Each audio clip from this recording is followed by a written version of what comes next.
नमस्कार दोस्तों, मैं हूं अमित राज और मैं स्वागत करता हूं आपका YouTube के मेरे तीसरे वीडियो में। दोस्तों, अभी तक मैंने YouTube पे 2 वीडियो अपलोड किए हैं। पहला वीडियो फैराडे केज के कॉन्सेप्ट को बताता है कि कैसे आप अपने मोबाइल फ़ोन को एल्युमिनियम फॉयल में रैप कर देने से रेडियो फ्रिक्वेंसी, रेडियो सिग्नल से उसका कम्युनिकेशन ब्रेक कर सकते हैं। आप अपने मोबाइल फ़ोन को नॉट रीचेबल कर सकते हैं।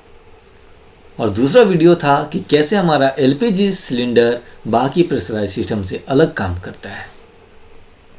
दोस्तों, आज भी हम एक काफ़ी इंटरेस्टिंग और रोचक साइंस फैक्ट को एक्सप्लोर करेंगे। आज के फैक्ट को समझने के लिए आपको इमेजिन करना है कि आपके 2 दोस्त राम और श्याम हैं और बारिश हो रही है। आपको एक चीज़ अज्यूम करना है कि विंड स्पीड इतनी ज़्यादा नहीं है कि बारिश के डायरेक्शन को डाइवर्ट कर दे। आप एज्यूम कीजिए कि बारिश वर्टिकली डाउनवर्ड फॉल कर रही है। अब एक कंडीशन है कि राम बारिश में खड़ा है और श्याम दौड़ रहा है।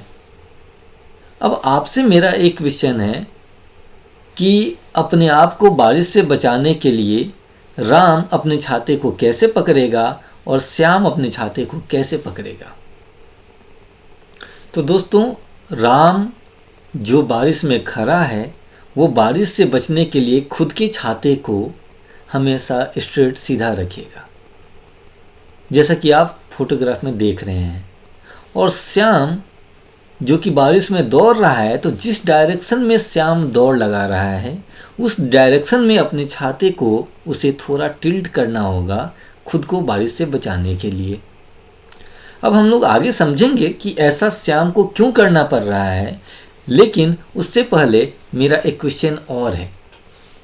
अब मान लीजिए बारिश की मौसम ख़त्म हो गई है। अब मौसम खुल चुका है और धूप निकली हुई है। काफ़ी कड़ी धूप का मौसम है। जून जुलाई के आसपास में पकड़ लीजिए, जून के आसपास में। तो उस कंडीशन में भी, उस सिचुएशन में, उस मौसम में राम जो खड़ा है और श्याम जो दौड़ रहा है, अभी भी खुद को धूप से बचाने के लिए, सूरज की रोशनी से बचाने के लिए छाते को राम कैसे पकड़ेगा और श्याम कैसे पकड़ेगा।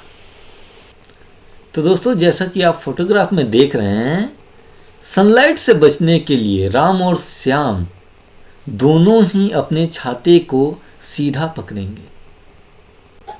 आप ऐसा इमेजिन करके देख सकते हैं कि अगर बारिश हो रही है, आप खुद को इमेजिन कीजिए कि आप दौड़ रहे हो तो आप अपने छाते को टिल्ट करते हो।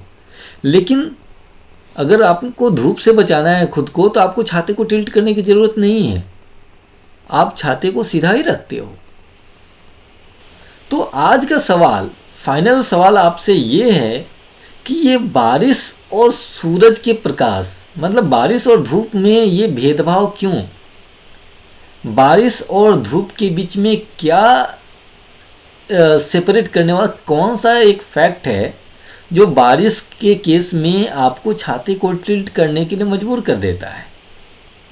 लेकिन सेम साइंस काम नहीं कर रही है धूप के लिए। दोनों में क्या डिफरेंसेस है?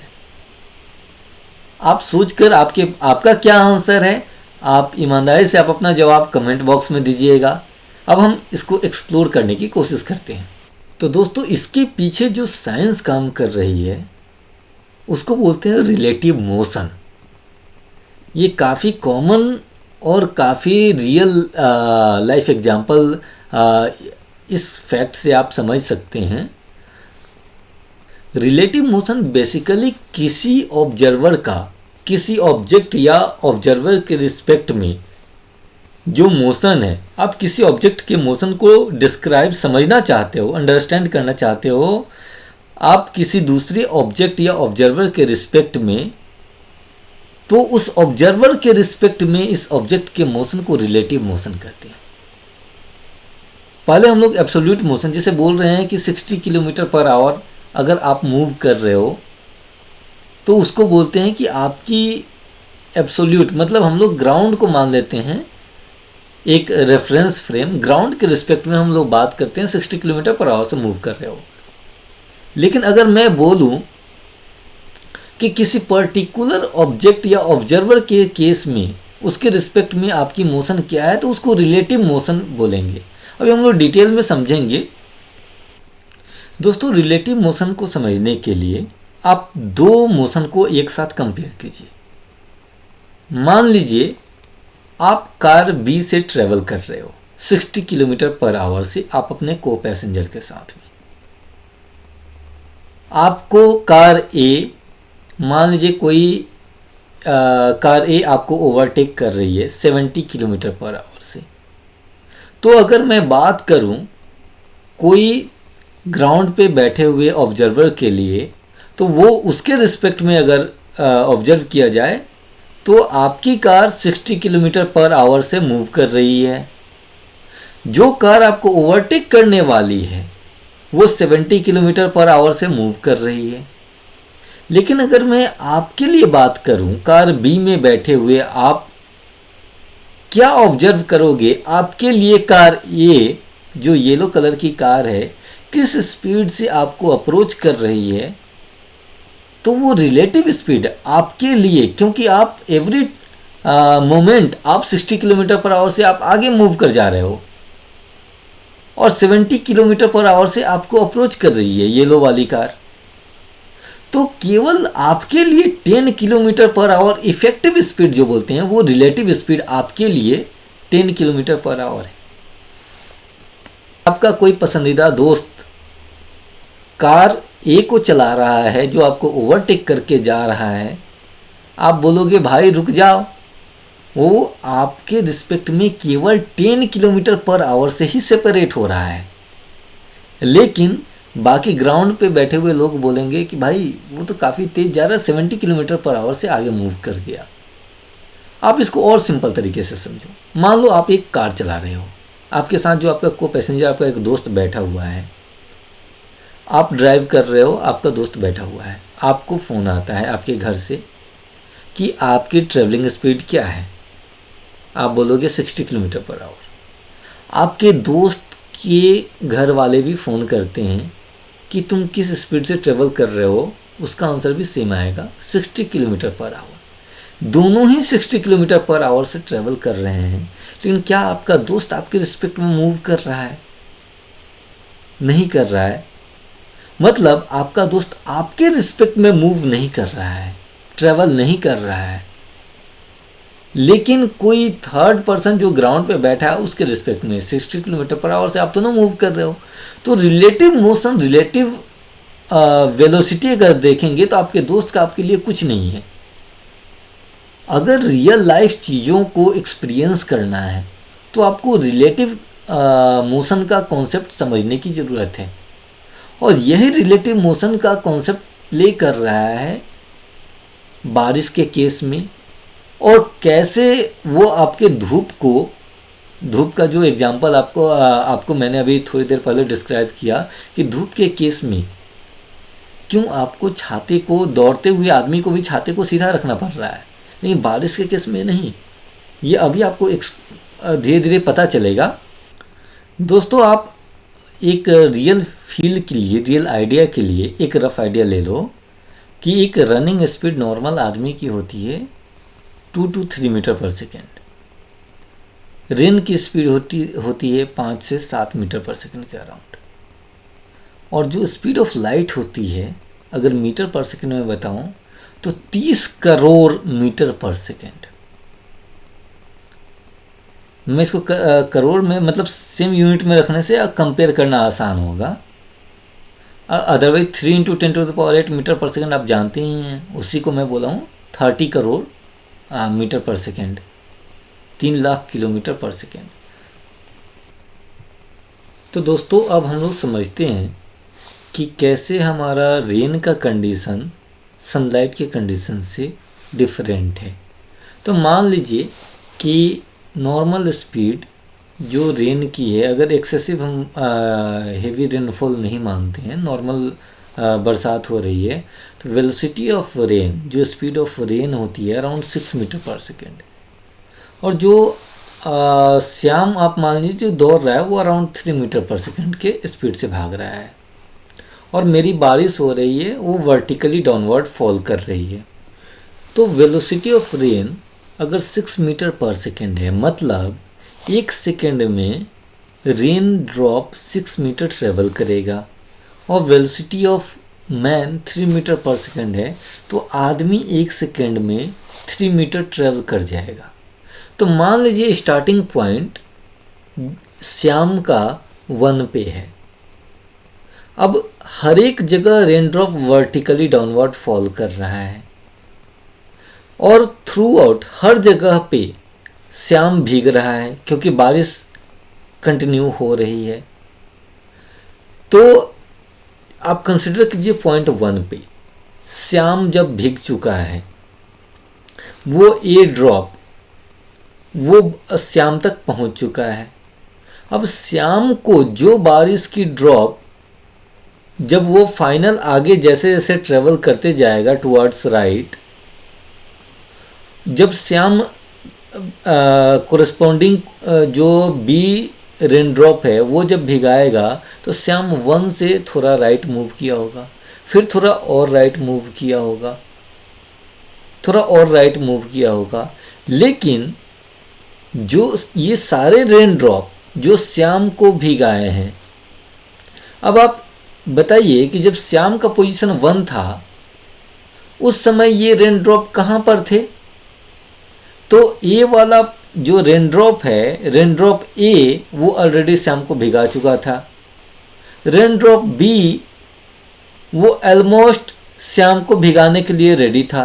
रेन ड्रॉप सी थोड़ा और ऊपर था क्योंकि श्याम जब तक आगे आएगा फिर रेन ड्रॉप आके भिगाएगा। फिर रेन ड्रॉप डी थोड़ा और दूर था, रेन ड्रॉप ई थोड़ा और दूर था।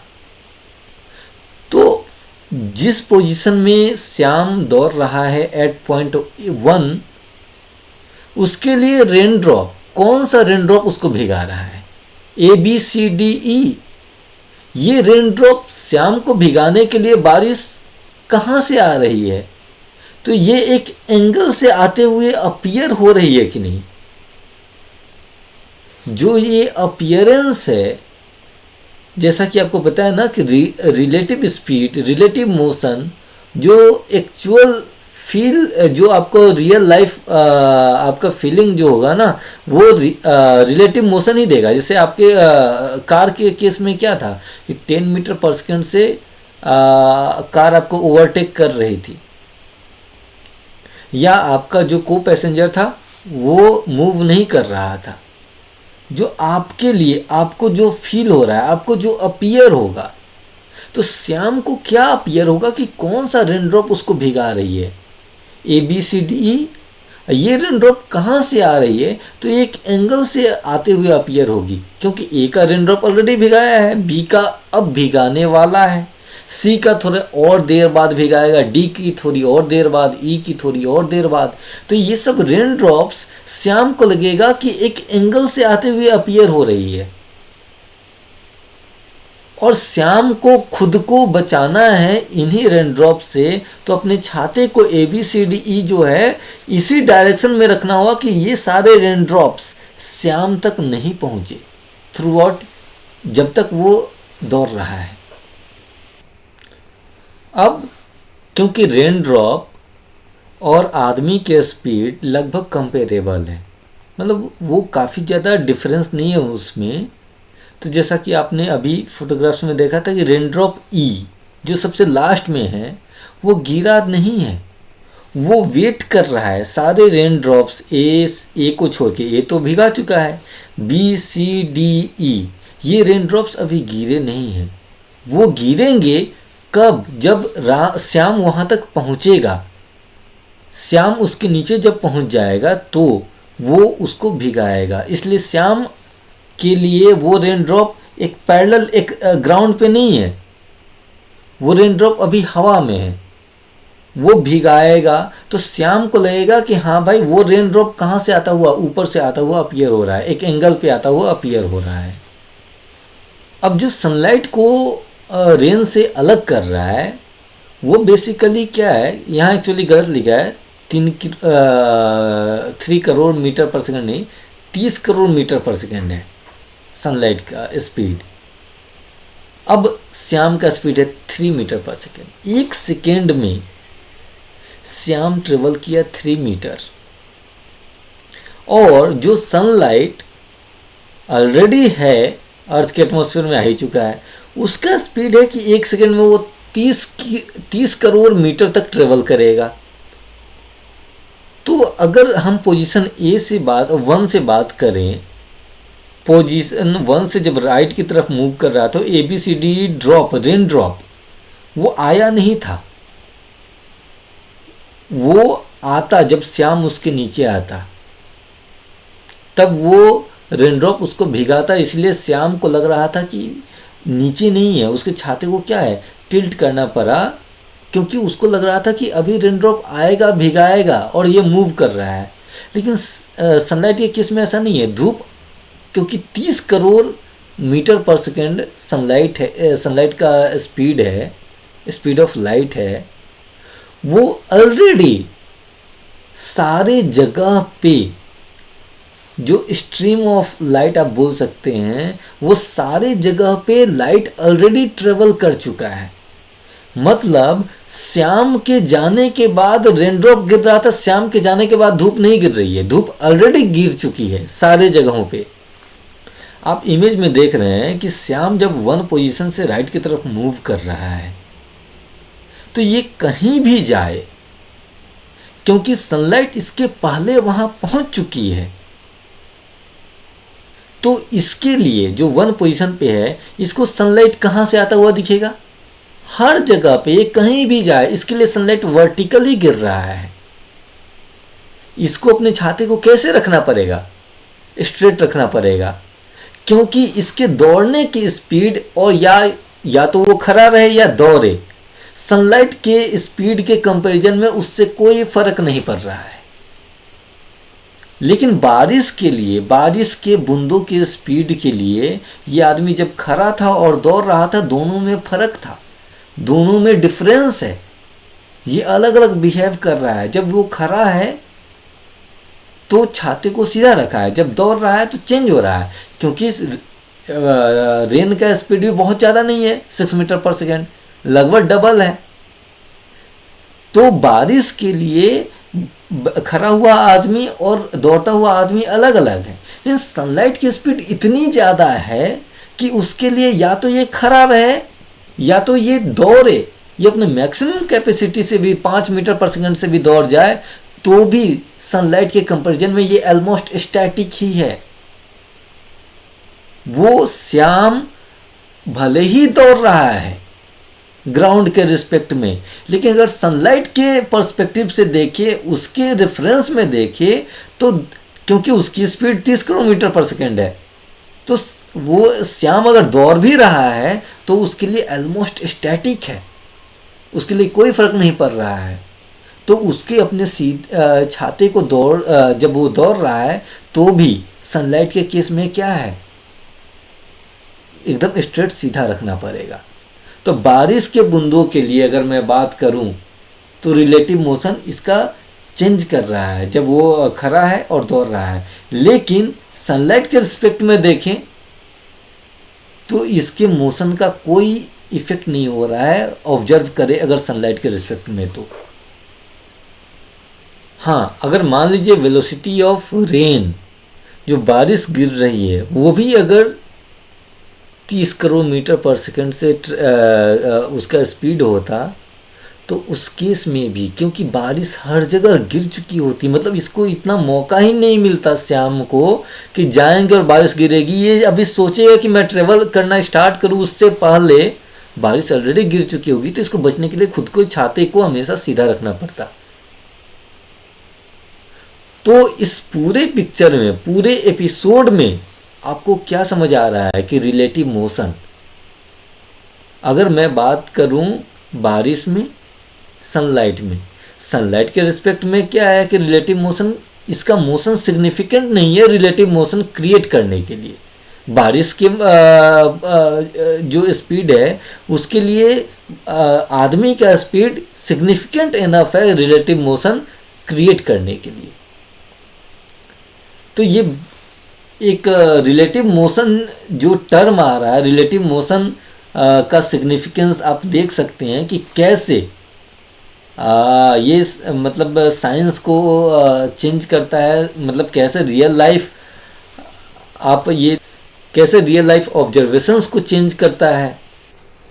अच्छा, इसमें एक चीज़ और है कि इसमें कुछ लोगों को ऐसा लगेगा कि ग्रेविटी के कारण, क्योंकि ग्रेविटी क्या है कि रेनड्रॉप को पुल कर रही है, सनलाइट पे फर्क नहीं पड़ रहा है, तो ग्रेविटी का कोई यहाँ पे कोई कंट्रीब्यूशन नहीं है। पहला चीज़ कि ये जो फोटोन है, जो सनलाइट में हम लोग बोलते हैं कि light have dual character, wave and particle. तो लाइट में जो पार्टिकल कैरेक्टर, जो पार्टिकल लाइट के फोटॉन्स हैं, वो हम लोग प्रूव करते हैं कि फोटॉन्स का कोई मास नहीं होता है, फोटॉन्स मासलेस होता है। इसके लिए एक सपोर्टिंग फैक्ट ये भी है कि ग्रेविटेशनल फील्ड में सनलाइट का कोई बेंडिंग या कुछ अट्रैक्शन ये नहीं होता है। हम लोग इसी बेस पे ये कह पाते हैं कि फोटोन मासलेस होता है। ग्रेविटी का बस ये है कि हाँ, वर्टिकल जैसे रेनफॉल हो रही है तो क्योंकि रेन जो पार्टिकल्स हैं वो मास वाले हैं, तो वर्टिकल हम अगर एज्यूम कर लिए, उसके बाद ग्रेविटी का कोई पिक्चर में ग्रेविटी यहाँ पर नहीं है। सनलाइट तो कहीं से ट्रेवल करते हुए आ रही है, उसका ट्रेजेक्टरी सन से निकला वो अर्थ पे आ रहा है। तो सूरज का प्रकाश कैसे आ रहा है, वर्टिकली आ रहा है, इसमें ग्रेविटी का कोई रोल नहीं है। ग्रेविटेशनल फोर्स का यही रोल है कि अर्थ को सन के अराउंड उस ऑर्बिट में रखा हुआ है। लेकिन अगर हम बोले कि क्या कारण है कि हाँ मतलब स्पीड ऑफ लाइट ज़्यादा है और रेन का स्पीड कम है, तो इसके लिए मेरा कहीं से भी ग्रेविटेशनल फोर्स का कोई कंट्रीब्यूशन नहीं है। और जब वो स्पीड ऑफ लाइट बहुत ज़्यादा है और रेन का स्पीड कम है, इसके लिए जब ग्रेविटेशनल फोर्स का कोई कंट्रीब्यूशन नहीं है, तो आप ये भी मतलब कहीं से इसका तो मतलब ग्रेविटी का कोई इसमें इफ़ेक्ट नहीं है कि छाते को श्याम अगर सीधा रख रहा है, धूप दौड़ता हुआ श्याम धूप में छाते को सीधा रखता है और बारिश से बचने के लिए छाते को टिल्ट कर लेता है। तो उम्मीद करता हूँ दोस्तों आपको ये अच्छे से समझ आया होगा कि जिस डायरेक्शन में अगर हम दौड़ रहे हैं, बारिश वर्टिकल हो रही है, उस डायरेक्शन में अपने छाते को हमें टिल्ट करना होगा। अगर मैं फॉरवर्ड मूव कर रहा हूँ तो छाते को फॉरवर्ड टिल्ट करूँगा, लेकिन सनलाइट के केस में ऐसा करने की ज़रूरत नहीं है। रिलेटिव मोशन उम्मीद करता हूँ आपको अच्छे से समझ आया होगा। मेरा दोस्तों मैं प्लान कर रहा हूँ कि फ़िज़िक्स के सारे फैक्ट्स जो हैं एक एक करके कुछ एजुकेशनल वीडियो भी बनाऊँ। तो धीरे धीरे इस सीरीज़ में हम लोग अच्छे अच्छे वीडियो लाएंगे और उम्मीद करता हूँ अगर आपको ये वीडियो पसंद आया है, अच्छा लगा है, तो मेरे वीडियो को लाइक कीजिए, शेयर कीजिए और मेरे यूट्यूब चैनल को सब्सक्राइब कीजिए। मिलते हैं अगले वीडियो में, तब तक के लिए धन्यवाद दोस्तों।